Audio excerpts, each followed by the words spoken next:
Hello आदाब नमस्कार सत श्री अकाल दोस्तों, मैं हूं संदीप और आप देखना शुरू कर चुके हैं संदीप नागर शो। आज तारीख हो चुकी है 22 मार्च और आज दिन है मंगलवार का।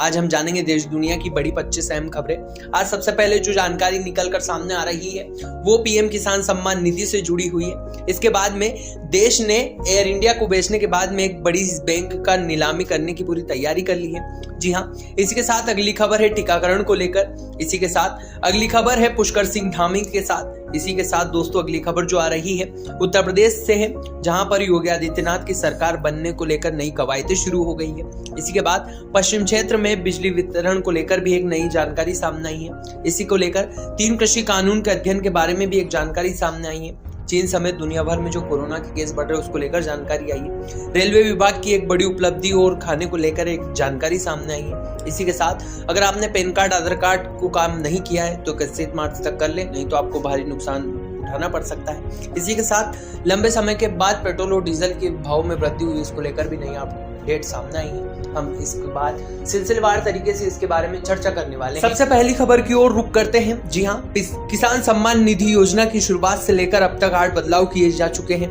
लेकिन सबसे बड़े अब बदलाव किए जा रहे हैं, जिसने भी सरकार ने इस पर नकेल कसने की तैयारी कर ली है। अगर पति पत्नी दोनों किसान सम्मान निधि की किस्त ले रहे हैं और पति खेती कर रहा है और पत्नी उनके साथ रह रही है तो आप पर सरकार नकेल कसेगी और आप पर शिकंजा कस के वसूली की जाएगी। इसको लेकर नई अपडेट सामने आई है, मैंने आपको बता दी, और आपको पैसे रिफंड करने पड़ेंगे। इसी के साथ दोस्तों बढ़ते अगली खबर की ओर। देश का सबसे बड़ा सार्वजनिक क्षेत्र में बैंक एसबीआई ने ग्राहकों को जबरदस्त एक तोहफा दिया है। बैंक ने टैक्स सिविल फंड रिपेंड करने की रिटर्न बढ़ा दी है। एक इसमें एफडी के साथ कई फायदे होंगे और टैक्स सिविल में आपको बेहद फायदा होने वाला है।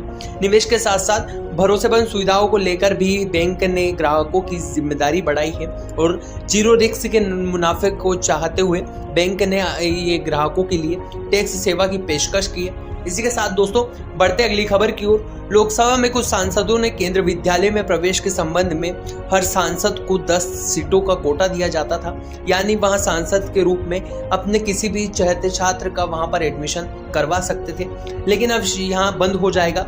दरअसल सिफारिश का काम कोर्ट ने बंद कर दिया है और इसको लेकर लोकसभा में बिल भी पारित हो चुका है और इसकी सहमति भी बन चुकी है। इसी के साथ दोस्तों बढ़ते अगली खबर की ओर। केंद्र सरकार ने सोमवार को कहा कि 2020-21 में सार्वजनिक बुनियादी ढांचों को प्रयोग में लाने और निर्माण विकास कार्य के लिए 31 लाख देश में पेड़ काटे गए हैं, लेकिन दिल्ली में एक भी पेड़ नहीं काटा गया है। लोकसभा में उठाए गए सवाल के जवाब में केंद्रीय वन मंत्री भूपेश यादव ने यह बात कही है। इसी के साथ दोस्तों बढ़ते अगली खबर की ओर।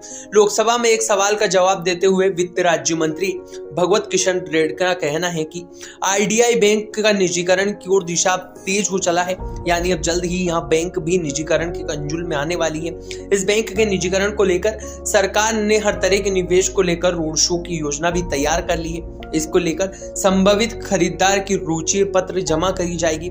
इसको लेकर यह जानकारी सामने आई। इसी के साथ दोस्तों अगली खबर है रिलायंस से जुड़ी हुई। रिलायंस कंपनी के पेट्रोल पंप पर डीजल और पेट्रोल की बिक्री अब बंद हो गई है। यहाँ डीजल और पेट्रोल का स्टॉक खत्म हो गया है। इसके पीछे यूक्रेन युद्ध का संकट बताया जा रहा है और डीजल में हुई थोक विक्रेताओं की 25 रुपए की बढ़ोतरी के बाद यह असर देखने को मिला है। इसी के साथ दोस्तों बढ़ते अगली खबर की ओर। उत्तराखंड में पुष्कर सिंह धामी को बीजेपी का नया मुख्यमंत्री का चेहरा बनाया गया है। इसी के साथ राज्य के नए मुख्यमंत्री को लेकर जो असमंजस था उसको सोमवार को विधायक दल की बैठक ने समाप्त कर दिया है और इसी के साथ ऐलान हुआ, और जिसमें वहां पर राजनाथ सिंह मौजूद रहे, जिसके बाद में वहां महामहिम से भेंट करने के बाद दावा पेश करेंगे। इसको लेकर केंद्रीय मंत्री राजनाथ सिंह के साथ साथ मीनाक्षी लेखी ने भी यह बात कही है और इस विधायक दल की बैठक में जो सस्पेंस बना हुआ था वह स्पष्ट हो गया। इसी के साथ दोस्तों अगली खबर मध्य प्रदेश से है, जहां पर सरकारी अधिकारियों कर्मचारियों के लिए राहत भरी खबर है। प्रदेश सरकार ने महंगाई भत्ता 11% से बढ़ाकर अप्रैल में मिलने वाला है, यानी अब अप्रैल में आने वाली वेतन शामिल होने के बाद में 20% महंगाई भत्ता बढ़ा दिया गया था। इसके बाद में अब इसको बढ़ाकर 31% कर दिया गया है। इसके साथ दोस्तों बढ़ते अगली खबर की ओर। अगली खबर है मुंबई से आने जाने वाले हवाई यात्राओं की सुविधा को ले रहे लोगों को एक बड़ा झटका लगने जा रहा है। अगर मुंबई फ्लाइट 25 मार्च से आखिरी बार उड़ान भरेगी, इसके बाद में इस पर पूरी तरह से ब्रेक लगने वाला है। इसी के साथ दोस्तों अगली खबर है उत्तर प्रदेश से। उत्तर प्रदेश के मुख्यमंत्री योगी आदित्यनाथ के शपथ ग्रहण में 45,000 से भी ज्यादा लोग शामिल होने की संभावना है। इसी के साथ समारोह क्रिकेट स्टेडियम में होगा। इसको लेकर 200 वीवीआईपी मेहमानों की सूची भी तैयार हो गई है, जिसमें विपक्ष के नेता भी शामिल है और कई भारतीय जनता पार्टी के वरिष्ठ लोग भी इस में आने वाले हैं। इसी के साथ दोस्तों बढ़ते हैं अगली खबर की ओर। मध्य प्रदेश पश्चिम क्षेत्र बिजली वितरण कंपनी अब व्हाट्सएप ईमेल आईडी के जरिए ही आपको बिजली का बिल भेजने की तैयारी कर रही है। इससे न केवल बिजली बिल की उपेक्षिता जल्दी मिलेगी, बल्कि बिजली बिल जमा करने से पहले ही इसकी तुलना और ज्यादा समय मिलने वाला है। यानी सेवा महीने में बाद बिजली बिल के लिए घर घर जाने की प्रक्रिया अब नहीं की जाएगी। आने वाले 3 महीने में यहाँ प्रक्रिया पूरी कर ली जाएगी और शहरी क्षेत्रों के उपभोक्ताओं को ई बिल की कवायदें कंपनी देने जा रही है। इसी के साथ दोस्तों बढ़ते अगली खबर की ओर। सोशल मीडिया जानकारी के लिए आदान प्रदान करने का एक अच्छा जरिया है, लेकिन बहुत सारे लोग इसका गलत इस्तेमाल करते हैं। अब सोशल मीडिया पर एक न्यूज का स्क्रीनशॉट वायरल हो रहा है, जिसमें दावा किया गया है कि 21 मार्च को पूरा भारत बंद हो रहा है और यह खबर झूठी है। इसमें कोई भी सच्चाई नजर नहीं आ रही है दोस्तों। इसके साथ दोस्तों बढ़ते अगली खबर की ओर। नौकरी के लिए अच्छा रखने वाली महिलाओं के लिए एक उत्तराखंड से खुशखबरी आई है। जी हाँ, चिकित्सा सेवा चयन बोर्ड ने उत्तराखंड की चिकित्सा महिलाओं परिवार कल्याण मंत्रालय की महिलाओं के साथ मिलकर 824 पदों की वैकेंसी निकाली है। इसमें आप 24 मार्च से लेकर 13 अप्रैल तक उम्मीदवार बनकर भर्ती प्रक्रिया को पूरा कर सकती हैं। इसको लेकर एक वेबसाइट दी गई है, उस वेबसाइट पर जाकर आप सभी वर्गों के लिए आवेदन निःशुल्क कर सकते हैं। इसी के साथ दोस्तों बढ़ते हैं अगली खबर की ओर। 3 कृषि कानून का अध्ययन करने के लिए उच्च न्यायालय द्वारा नियुक्त समिति ने पूरा निरस्त करने की वहां जो समिति बनाई गई थी वो पक्ष में नहीं थी। समिति ने निर्धारित मूल्यांकन को फसल की खरीदी के आधार पर राज्यों को देने, आवश्यक वस्तुओं के अधिनियम को खत्म करने, कृषि सुधार कानून के सुझाव दिए थे। समिति ने 3 सदस्यों को लेकर पुणे में किसान नेता अनिल घनगटवार से भी सोमवार को रिपोर्ट के अंश जारी करते हुए यह बात कही है। इसी के साथ दोस्तों अगली खबर है जोमेटो से। जी हाँ, फूड डिलीवरी कंपनी जोमेटो अब मात्र 10 मिनट में ही डिलीवरी पहुंचाने की तैयारी कर रही है।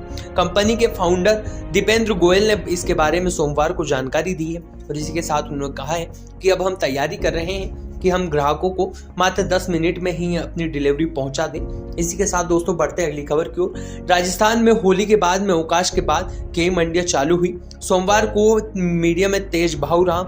लगभग 4 दिन तक स्तर भाव में एकदम उछाल देखने को मिला है और इसके साथ ही बाद में गिरावट भी नजर आई है। जी हाँ, जयपुर के थोक व्यापार में देसी घी प्रति 15 लीटर के टन से 25 से 90 रुपए तक की तेजी दर्ज की गई।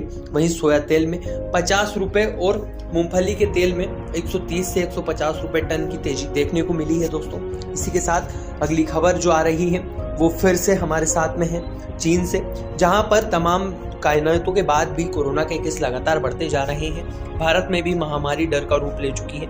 ऐसे में भारत सरकार ने कमर कस ली है। भारत सरकार ने इसके संबंध में सभी विभागों को अलर्ट मोड पर रहने का निर्देश दिया है।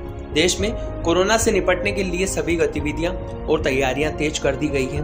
कोरोना से बचने में कम से कम देश के सभी वयस्कों को बूस्टर डोज लेना अनिवार्य कर दिया जाएगा। इसी के साथ दोस्तों बढ़ते हैं अगली खबर की ओर। अगली खबर रेलवे से जुड़ी हुई है। अगर आप भी रेलवे का शौकीन करते हैं और आप सफर करते हैं तो आपके लिए यहाँ खबर है। जी हाँ, बहुत बार लोग शिकायत करते हैं कि रेलवे का खाना खराब है या रेलवे में ऐसी खराब की हंगामे भी होते नजर आते हैं। लेकिन अब रेलवे ने अपने यात्रियों के लिए एक बात कही और इसके लिए एक ऐप लॉन्च किया है। जी हाँ, अगर आप भी ट्रेन में सफर करते हैं तो आप हल्दीराम, मोती महल जैसे शीर्ष रेस्टोरेंट से खाना मंगवा सकते हैं। इसको लेकर रेलवे ने एक ऐप भी लॉन्च किया है जिससे आप खाना ऑर्डर कर सकते हैं। इसी के साथ दोस्तों बढ़ते हैं अगली खबर की ओर। अगली खबर आधार कार्ड और पैन कार्ड से जुड़ी हुई है। अगर आपने भी आधार कार्ड और पैन कार्ड को 31 मार्च तक अपडेट नहीं किया है तो ऐसा कर लें। ऐसा नहीं करने पर आपको 10,000 तक का जुर्माना देना पड़ सकता है। आपने अभी तक आधार कार्ड और पैन कार्ड को लिंक नहीं किया तो तुरंत कर ले। पैन आधार आपस में लिंक होना बेहद अनिवार्य है। अगर आपने पैन और आधार कार्ड लिंक नहीं किए तो 31 मार्च के बाद में आपको यहाँ करना बहुत महंगा पड़ सकता है। इसी के साथ दोस्तों बढ़ते हैं अगली खबर की ओर। अगली खबर मोदी सरकार से जुड़ी हुई है। मोदी सरकार ने 10,000 रुपए से ज्यादा देने वाली पेंशन सरकारी स्कीम अटल बिहारी पेंशन योजना में अब नए एयरटेल को जोड़ने का काम किया है। जी हाँ, जल्द ही 22 के वित्तीय साल में अटल पेंशन योजना में 88 लाख लोगों को जोड़ चुकी है। अगर आपने भी भविष्य सुरक्षित रखना है तो आप भी अटल पेंशन योजना का फायदा उठा सकते हैं। इसी के साथ दोस्तों बढ़ते अगली खबर की ओर। अगली खबर राजस्थान से आ रही है। जी हाँ, राजस्थान के मुख्यमंत्री अशोक गहलोत ने विधानसभा में आज अहम घोषणा की। अशोक गहलोत ने 40 साल की उम्र के बाद के खिलाड़ियों को 20-20 हजार पेंशन देने की घोषणा की है। विधानसभा में आज एक बिल पर बहस करते हुए सीएम ने घोषणा की कि कॉर्पोरेशन पात्रता के लिए नियम अलग से जारी किए जाएंगे। महिलाओं की दर्जी के लिए जयपुर में अलग से महिला कॉर्पोरेट बैंक भी खोली जाएगी। इसी के साथ दोस्तों बढ़ते अगली खबर की ओर। अगली खबर एक बार फिर कोरोना से जुड़ी हुई है। जी हाँ, देश में कोरोना के मामले लगातार बढ़ते जा रहे हैं। कोरोना के खिलाफ भारत भी मजबूती के साथ लड़ रहा है। ऐसे में भारत सरकार ने देशव्यापी कोरोना टीकाकरण अभियान के तहत वयस्कों को बूस्टर डोज लगाने की तैयारी कर ली है। चीन सहित कई अन्य देशों में बढ़ते हुए कोरोना को देखते हुए यह कदम उठाए जा रहे हैं। कठिनता को देखते हुए सरकार ने सभी वयस्कों को बूस्टर डोज देने का विचार किया है। सरकार के निर्णय के बाद जल्द ही बूस्टर डोज लगने की प्रक्रिया भी शुरू हो जाएगी। कोरोना के दूसरे डोज लगने के बाद के 9 महीने में 29 हफ्तों में ही आपको बूस्टर डोज लगाना अनिवार्य कर दिया जाएगा। इसके साथ दोस्तों बढ़ते अगली खबर की ओर। लोग बेसब्री से इंतजार कर रहे थे कि पेट्रोल डीजल के दाम बढ़ने वाले हैं। लंबे समय के बाद पेट्रोल और डीजल के दाम बढ़े हैं। एक बार फिर बढ़ने के साथ साथ इनमें 90-80 पैसों की बढ़ोतरी हुई है। बढ़ोतरी में कीमत यानी 6 बजे सुबह मंगलवार को लागू की जाएगी। यानी रंगपंचमी के दिन आपको 80% बढ़ोतरी के साथ पेट्रोल और डीजल मिलने वाला है। तो दोस्तों यहाँ थी देश दुनिया की 25 बड़ी और अहम खबरें। अगर आपको वीडियो पसंद आया हो तो चैनल को सब्सक्राइब जरूर करें और अपने दोस्तों के साथ शेयर करना ना भूलें।